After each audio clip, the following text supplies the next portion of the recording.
सलाम, नमस्ते, सत श्री अकाल। मैं हूं रजा और आप देख रहे हैं रजाग्राफी की अंतरराष्ट्रीय प्राइम टाइम रिपोर्ट। एक वीडियो के अंदर पूरी दुनिया की तमाम बड़ी खबर जो आपके लिए बहुत बड़ी होंगी मैं आपको बताता हूं। नहीं किया सब्सक्राइब? अरे जिंदगी में फिर किया ही क्या है अगर हमको सब्सक्राइब नहीं किया है। जल्दी से सब्सक्राइब कीजिए ताकि दुनिया की तमाम बड़ी खबर आपके मतलब की बिना रुके रोज आपके सामने आती रहे। हजरात मोहतरम, मोदी के दोस्त ने जितना नुकसान भारत का किया और खुद मोदी जी ने जितना नुकसान भारत का किया, शायद ही किसी प्रधानमंत्री ने इतना किया हो। भारत के अंदर फैलती हुई नफरत, 10 साल से मोदी सरकार का यहाँ रहना और उसके बाद भी लाल किले से खड़े होकर कहना कि कुछ घुसपैठिए भारत में घुस रहे हैं, जियोग्राफिकल चेंज कर रहे हैं और भारत में आपकी नौकरी खा रहे हैं, युवाओं की नौकरी। अबे जो आदमी 2-2 करोड़ 10-10 करोड़ नौकरी देने का हर साल वादा कर रहा है और उसने किए हैं, आज 10 साल सरकार रहने के बाद 11वें साल में खड़ा होकर कह रहा है भाइयों बहनों, विदेशी ताकतें घुसपैठिए भारत में युवाओं का रोजगार छीन रही हैं। भाई साहब, बेतुका बोलने वाला ये आदमी जिसका ना सर है ना पैर है, उसके झूठ का न सर है न पैर है, इस आदमी की दोस्ती ने भी भारत को किस लेवल पर लाकर खड़ा कर दिया है कि आज दुनिया हंस रही है। मोदी भक्त, मोदी सरकार के चाहने वाले अंधभक्त और गोदी मीडिया दिन रात लीपापोती कर रही है। अब इस पर फिर डिफेंड करने आ जाएंगे। पता है, अमेरिका ने ट्रेड की बातचीत भारत से बंद कर दी है। अगस्त के महीने में ही, इसी महीने में अमेरिका और भारत ट्रेड पर बात करने वाले थे। मोदी सरकार झुक कर जाने वाली थी कि हाँ जी ट्रेड कर लो, बिजनेस कर लो, डील कर लो, लेकिन आगे से ट्रंप की सरकार ने अपनी भारत मां को नुकसान पहुंचाया। इज्जत किस तरह से उछाली जा रही है भारत माता की, अब अंधभक्तों को नहीं दिखेगा। अंधभक्तों की आज भी इतनी औकात नहीं है कि अपने नाजायज बाप का विरोध कर सकें। किस मुंह से करोगे विरोध? तवज्जो है भाई, यही वो हिंदू हैं जिन्होंने भारत के अंदर उस समय जब डोनाल्ड ट्रंप और मोदी की दोस्ती के कसीदे पढ़े जा रहे थे, ये लोग अपने धर्म का मजाक खुद उड़ा रहे थे डोनाल्ड ट्रंप की आरती उतारकर। मैंने तब भी कहा था कि भाई अपने धर्म का अपमान इस तरह से ना करो। जिसका अगवाड़ा नहीं पता, पिछवाड़ा नहीं पता, उसको तुम कह रहे हो हिंदुत्व के लिए बेहतर है क्योंकि वो मुसलमानों के खिलाफ बोलता है। अरे उसी वक्त जरा दूसरा उसका पहलू देखते, मोहम्मद बिन सलमान बेस्ट फ्रेंड है, अरब देश उसके दोस्त है ट्रंप के। मेरे दोस्तों, आज उसी अमेरिका ने एक और भारत को झटका दिया और भारत से ट्रेड टॉक को कैंसिल कर दिया। अंधभक्तों के लिए तो जिंदा पेशाब में डूब जाने वाली बात है। उधर चाइना जो हमारा अब तक सबसे बड़ा दुश्मन था, अभी कुछ दिन पहले तक भारत की सरकार कह रही थी चीन टेढ़ी नजर रख रहा है, भारत के लिए चीन बड़ा खतरा है। आज जब इधर से लाठी पड़ी अंडुओं को तो तुरंत चाइना की शरण में भाग रहे हैं। हजरात, आपको मालूम है मामला क्या है? इसी मंडे को चीन का विदेश मंत्री भारत आने वाला है। मोदी सरकार रेड कारपेट बिछाकर स्वागत करेगी, देख लीजिएगा। किस चीन का स्वागत करेगी यह मोदी सरकार? वही चाइना जिसने ऑपरेशन सिंदूर में भारत के खिलाफ पाकिस्तान का पूरी ताकत से साथ दिया।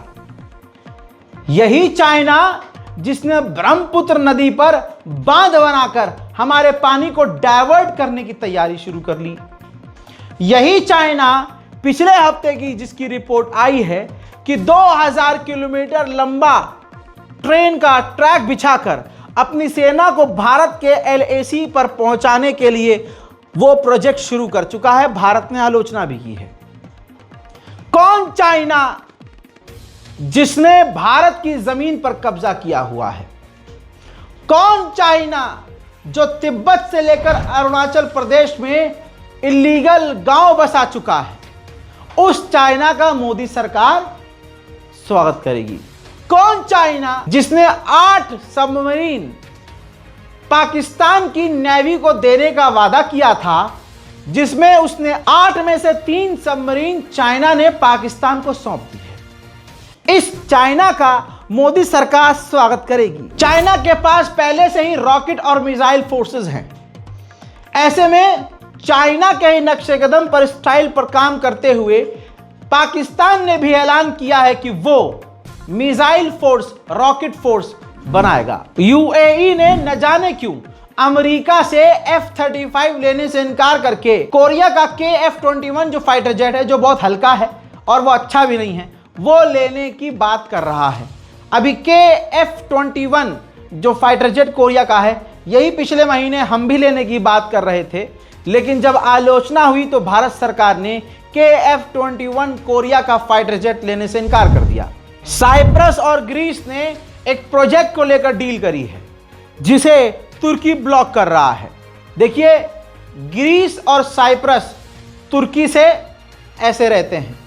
इस मामले में ये तीनों अब अपने अपने इलाकों में भिड़ने को तैयार हैं। वहीं फिलीपींस और ऑस्ट्रेलिया अब तक की सबसे बड़ी मिलिट्री एक्सरसाइज चीन के खिलाफ करने की तैयारी कर रहे हैं। 2 दिन के अंदर आपको तस्वीर नजर आ जाएगी। हजरात, फ्रांस भी कोई दूध का धुला नहीं है। फ्रांस की हरकत आपको बताऊं, दिमाग की नसें चटक जाएंगी आपकी। माली एक देश का नाम सुना होगा आपने, अच्छा मुल्क है माली, लेकिन इतना मजबूत और इतना माली नहीं है। माली नहीं है। वाह क्या यार, जुमला मोदी से सीखा मैंने। माली ने ऑफिशियली बताया है कि 2 फ्रांसीसी नागरिक हमारे यहाँ थे। उन्होंने पॉलिटिकल घुसपैठ करके ग्रुप बनाकर एजेंडा चलाकर माली में कूप करने की कोशिश की, सत्ता गिराने की कोशिश की, और पूरी जानकारी हमने जारी कर दी है और अपनी इंटेलिजेंस के जरिए हमने सब कुछ फेल कर दिया इनका प्लान। और हमारे इन्वेस्टिगेशन में पता चला कि फ्रांस की इंटेलिजेंस ये सब कुछ माली के अंदर करवा रही थी। सुन लीजिए। Le gouvernement de la transition informe l'opinion nationale de l'arrestation d'un groupuscule d'éléments marginaux des forces armées de sécurité maliennes pour des infractions pénales visant à déstabiliser les institutions de la République. Au moment où la nation malienne, unie dans toutes ses composantes, est mobilisée pour consolider notre souveraineté retrouvée et éradiquer les forces terroristes obscurantistes de la Confédération des États du Sahel, ces militaires et des civils n'ont eu d'autres ambitions que de chercher à briser avec l'aide d'États étrangers la dynamique. Putin और Trump की मुलाकात की कुछ चंद बातें आपके सामने रखूंगा, जिसके बाद आगे के रूस और यूक्रेन के हालात क्या होंगे उसी बातचीत और इसी खबर पर निर्भर है। व्लादिमीर पुतिन ने अमेरिका में खड़े होकर साफ कहा मीडिया के सामने कि पिछले 4 सालों में अमेरिका और रूस के रिश्ते सबसे निचले स्तर पर चले गए हैं। So Russian-American meetings, high-level meetings, haven't been held in more than 4 years. This is a long period, and this was a very tough period for both our countries. In fact, let me be frank, this was the lowest point for us since the Cold War, and this wasn't a positive thing for the world or for our countries. So it was evident, self-evident, that sooner or later we had to rectify the situation and return to dialogue. So that is why a personal, in-person meeting of the 2 leaders of the 2 countries was a necessity. We did a lot of work, our teams did a lot of work to prepare for this meeting. Myself and President Trump have had very good direct contacts, conversations over the phone, and as you know, American Special Envoy Mr. Witkoff came to Russia on multiple occasions, and our foreign ministries, heads of foreign ministers were also in communication. अच्छा, उन्होंने आगे आपने सुन लिया होगा, उन्होंने साफ तौर से ये कहा कि हमें इस जंग को ख़त्म करने में इंटरेस्ट है। हम रूस और यूक्रेन, अपनी और यूक्रेन की ये जंग ख़त्म करना चाहते हैं। उन्होंने बहुत बड़ी बात कही। पुतिन ने कहा कि जैसा आपने सुना कि ट्रंप कह रहे हैं कि इससे पहले के जो राष्ट्रपति थे बाइडेन, वो सुन नहीं रहे थे। ये बात मैं क्लियर कह देना चाहता हूं कि अगर डोनाल्ड ट्रंप होते तो ये जंग शुरू ही ना होती। इसके बाद व्लादिमीर पुतिन ने अंग्रेजी भाषा का इस्तेमाल करते हुए डोनाल्ड ट्रंप को रूस की राजधानी मॉस्को में इनवाइट किया और कहा कि मैं चाहता हूं कि अगली मीटिंग रूस में हो। उधर डोनाल्ड ट्रंप ने इसके बाद कहा कि अब जंग खत्म हो या ना हो, ये डिपेंड होता है अब सब कुछ ज़ेलेंस्की के ऊपर, यूक्रेन के राष्ट्रपति के ऊपर। और मैं जल्द मीटिंग करने वाला हूं व्लादिमीर पुतिन और ज़ेलेंस्की को साथ में लेकर। बहुत बड़ी बात कह दी है डोनाल्ड ट्रंप ने। उधर पुतिन तो बहुत खुश करके गए हैं ट्रंप को। ट्रंप ने अपने मुंह से कहा कि मुझे काफ़ी खुशी हुई कि उन्होंने कहा कि अगर मैं राष्ट्रपति होता, यानी ट्रंप राष्ट्रपति होते, तो ये जंग कभी ना होती। ये बयान सुनिए। There are a lot of people dying, and if we can end that war, it would be very good. And I was very happy to hear him say, if I was president, that war would have never happened. Mr. President, that was my next question.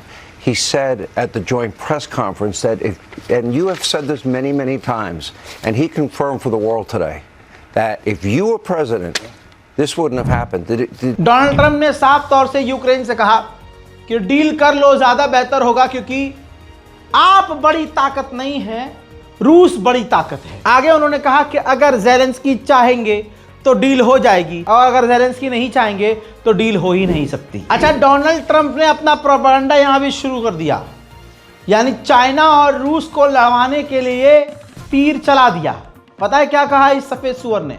इसने कहा कि China और Russia naturally जो है, मतलब उनके मिजाज में ही जो है दुश्मनी है। ट्रंप ने दोनों को लड़वाने के लिए बड़ा खतरनाक खेल खेला। कहा कि चाइना के पास आबादी बहुत ज्यादा है और रूस के पास जमीन बहुत ज्यादा है। हाँ, तो चाइना को रूस की जमीन चाहिए और रशिया को चीन से बचना चाहिए।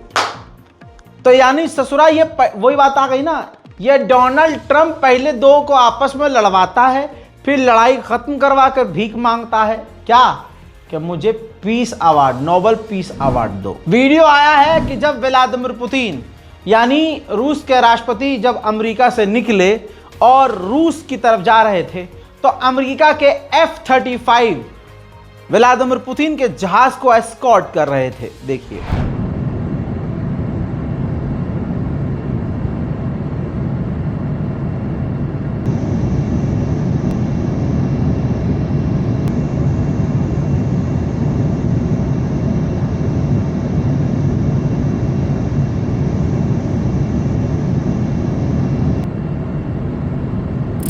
जब मेहमान पुतिन चले गए, तब डोनाल्ड ट्रंप ने ज़ेलेंस्की से, ब्रिटेन से, जर्मनी से, फ्रांस से, नेदरलैंड से, फिनलैंड, पोलैंड, नेटो के चीफ, यूरोपीय यूनियन के चीफ, इन तमाम लोगों से फोन पर बात की। डोनाल्ड ट्रंप ने सबको जानकारी ये दी कि सीज फायर नहीं चाहते व्लादिमीर पुतिन। पुतिन चाहते हैं एक अच्छा और मजबूत एग्रीमेंट, जिसके बाद ये जंग प्रॉपर तरीके से खत्म हो जाए। मेरे दोस्तों, आपको बता दूं कि डोनाल्ड ट्रंप ने यूरोपीय यूनियन और दूसरों को जानकारी दी है कि ये जंग अभी ख़त्म हो जाएगी अगर ज़ेलेंस्की डोनबास जो है, जो यूक्रेन का शहर है जिस पर रूस का कब्जा है, यूक्रेन वो शहर छोड़ दे, और जिन जिन यूक्रेन के इलाकों पर रूस ने कब्जा किया हुआ है, यूक्रेन जस का तस छोड़ दे और रशिया को दे दे। और इसके बदले में सीज फायर होगा, और पुतिन लिख कर देने को तैयार हैं कि वो यूरोप पर और यूक्रेन पर कभी हमला नहीं करेंगे। इसके अलावा पुतिन ने कहा है कि जिन यूक्रेन के इलाकों पर हमने कब्जा किया है वो हमारा रहेगा, वो लाइन अब हमारे अंदर है, और डोनबास यूक्रेन का जो इलाका है जहां यूक्रेन अभी कहीं कहीं मौजूद है, यूक्रेन के सैनिक वहां से बाहर निकल जाएं, जंग खत्म हो जाएगी। इसके बदले में अमेरिका ने कहा है, यानी डोनाल्ड ट्रंप ने कहा है कि अगर ये बातें मान लेता है अगर यूक्रेन, तो हम यूक्रेन को सिक्योरिटी देंगे नेटो की तरह, लेकिन नेटो में शामिल नहीं करेंगे। ये भी, यानी दोनों हाथ में लड्डू इस वक्त रूस के हैं। यूरोपीय यूनियन से ये बता रहे हैं डोनाल्ड ट्रंप कि पुतिन भी राजी हैं कि हाँ, यूक्रेन को सिक्योरिटी की गारंटी मिलनी चाहिए, आप लोग सिक्योरिटी की गारंटी दीजिए, लेकिन नेटो की तरह नहीं और नेटो में शामिल करके नहीं। पुतिन ने डिमांड करी है डोनाल्ड ट्रंप के सामने कि एक बार फिर से यूक्रेन की जो मातृभाषा हो वो रशिया की जाए, रशियन भाषा को यूक्रेन की नेशनल लैंग्वेज बनाई जाए, और जो ऑर्थोडॉक्स जो ईसाइयों के चर्च हैं यूक्रेन के अंदर, उनको सिक्योरिटी दी जाए। इन तमाम चीज़ों के आखिर में आकर जिस बंदे पर बात अटकी हुई थी उसने सारी बात खराब कर दी। ज़ेलेंस्की ने साफ कह दिया कि हम डोनबास रूस को नहीं देंगे। सारी बात यहाँ आके बिगड़ जाती है। इसका मतलब रूस और यूक्रेन की जंग नहीं रुकेगी। उधर भारत के विदेश मंत्रालय के द्वारा ऑफिशियल स्टेटमेंट जारी करके स्वागत किया गया है कि जिस तरह से डोनाल्ड ट्रंप और पुतिन ने बातचीत करके मामले का हल निकालने की कोशिश की है, यही भारत का तरीका रहा है और भारत इसी के पक्ष में है। वहीं अपनी कुर्सी को सिक्योर करने के लिए आदमी क्या क्या नहीं करता। ट्रंप ने कहा है कि चाइना के राष्ट्रपति शी जिनपिंग ने मुझसे वादा किया है कि जब तक आप अमेरिका के राष्ट्रपति हैं, मैं ताइवान पर हमला नहीं करूंगा। I will tell you, you have a very similar thing with President Xi of China and Taiwan. But I don't believe there's any way it's going to happen as long as I'm here. We'll see. He told me I will never do it as long as you're president. That's President Xi told me that. And I said, well, I appreciate that. But he also said, but I am very patient. And China is very patient. Say, well, that's up to you. But it better not happen now. मेरे दोस्तों, ये खबर का जो portal है हमारा international prime time का जो एपिसोड आता है, आपको कैसा लगता है इस बारे में मैं खुद आपकी कमेंट पढ़ना चाहूँगा। तो कमेंट कीजिए, लिखिए, इस वीडियो को शेयर कीजिए, फेसबुक पर शेयर कीजिए, यूट्यूब पर पोस्ट कीजिए, व्हाट्सएप पर स्टेटस लगाइए, कुछ भी कीजिए, लेकिन दुनिया तक हमारे चैनल को पहुँचाइए ताकि हमारे अपनों को पता तो चले कि दुनिया में चल क्या रहा है। क्योंकि आज के वक्त जो सबसे बड़ा हथियार है ना, वो इन्फॉर्मेशन है। आपके पास सही इन्फॉर्मेशन होनी चाहिए। लिहाजा गोदी मीडिया आप देखते हैं, 5 मिनट की वीडियो में 20 बार ऐड दिखाएंगे और एक खबर को 41 बार आपको बताएंगे। समय की बर्बादी से बचिए। रज़ाग्राफी अनस्क्रिप्टेड को सब्सक्राइब कीजिए। अपनी दुआओं में याद रखिए। मैं हूं रज़ा और आप देख रहे थे रज़ाग्राफी अनस्क्रिप्टेड। जय हिंद।